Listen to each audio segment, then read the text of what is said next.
Gimana di zaman sekarang kita bisa menemukan syekh? Harus pasti ada di zaman sekarang. Imam Al-Haddad dalam Adab Sulukul Murid bilang, terkadang seorang murid dia mengira kalau dia nggak punya syekh ya yang tahkim, yang ngebimbing dia, yang nuntun dia, padahal dia sebenarnya punya syekh asal dia punya kesungguhan. Asal dia punya kesungguhan. Sampai dibilang oleh beliau, "Lau sadaqal murid lawajadul masyayikh indal bab." Kalau seandainya seorang murid pencari akhirat memiliki kesungguhan, mereka bakal temukan para syuyukh, para syekh, musallik yang menempuhkan orang ke jalan Allah Ta'ala, itu akan ada di depan pintunya dia, siap. Akan tetapi ketika kita mau sadar diri, maka yang kita temukan adalah kekurang apa namanya kurang sidiknya kita, kurang kesungguhan kita di dalam menempuh jalan akhirat ini. Walabut pasti kalau orang ada kesungguhan pasti bakal temukan syekh, bakal temukan guru yang membimbing dia. Wasyuyukh ada yang zahirin, ada yang khamilin. Begitu. Wa huwa alladzi istama'a qalbuk alaih, yang mana hati kita terpadukan kepada orang tersebut. Hadahu. Alhamdulillah. Wa kam bihusnudzan min imdadi. Tapi semuanya harus dengan husnudzan, baru dibukakan oleh Allah Subhanahu wa taala. Tapi orang kalau nggak punya husnudzan, walaupun punya mata, matanya seperti mata kelelawar, nggak bisa ngelihat cahaya.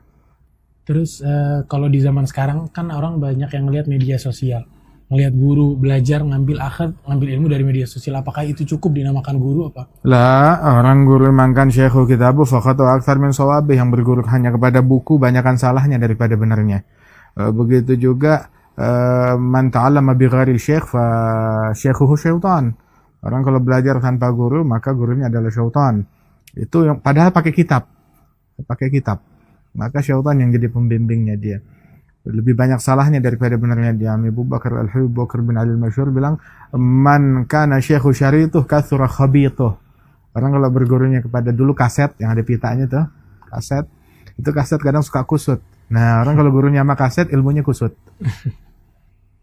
Amalannya juga campur aduk, kusut. Lain halnya kalau kita lah, ini syekh yang udah kita kenal, memang kita berguru kepada dia, begitu. Cuma di waktu-waktu tertentu kita nggak memungkinkan untuk hadir secara jasad, hingga kita menyaksikannya melalui media sosial orang yang memang kita sudah betul, kita sudah kenal, dan itu pun ketika ada iskal kita langsung kembali merujuk kepada sumbernya. Agak labas, nggak apa-apa yang seperti itu. Sebab sebagaimana ketika seseorang kesulitan untuk duduk jumpa kepada kaum arifin salihin, fakutubuhum hilatul faqid. Inda faqdihim fakutubuhum hilatul faqid. Maka kitab mereka, ucapan mereka itu adalah salah satu siasat untuk mensiasati ketiadaan mereka, ya dari kalamnya mereka, dari ucapannya mereka. Idza fatani gurbul ahibati wal liqa fa fi dzikrihim unsun li wahsyati khatiri. Kalau nggak bisa ketemu langsung, maka kenangan mereka, karir sam'i, dzikrahum wa hadithahum ta'amal ma'i bihayatihim ihsana. Taruh terjemahin dari bawahnya. Terus ketika kita sudah menemukan syekh mutamakin murabi, apa yang harus kita lakukan?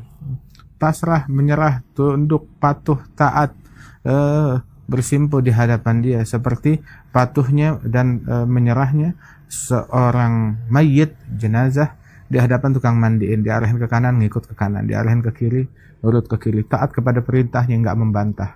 Apa yang dia larang dia jauhin sejauh-jauhnya, memegang omongannya dengan kuat.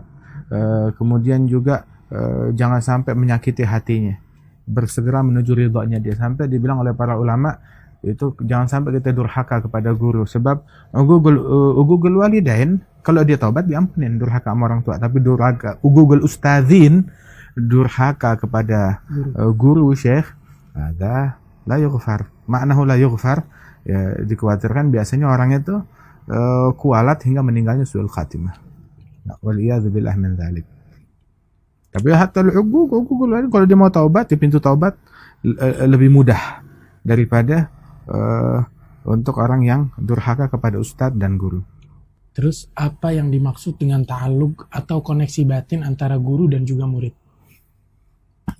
Menjalin hubungan batin itu adalah dengan taat kepada perintahnya, mau ustadznya ada depan mata ataupun nggak ada, gurunya ada di depan mata ataupun nggak ada, gurunya hadir ataupun nggak hadir, dekat ataupun jauh, buat dia sama, buat dia sama ketika gurunya dekat ataupun jauh, dia taatin semua perintahnya, diambil musyawarahnya dia, pendapatnya daripada guru tersebut, bermusyawarah, nggak bergerak melainkan dengan arahan dari guru pembimbing dia, hingga mendapatkan sirrul intiwa. Intiwa hadza, hingga setiap orang yang duduk dengan dia merasakan aura daripada syekhnya tersebut.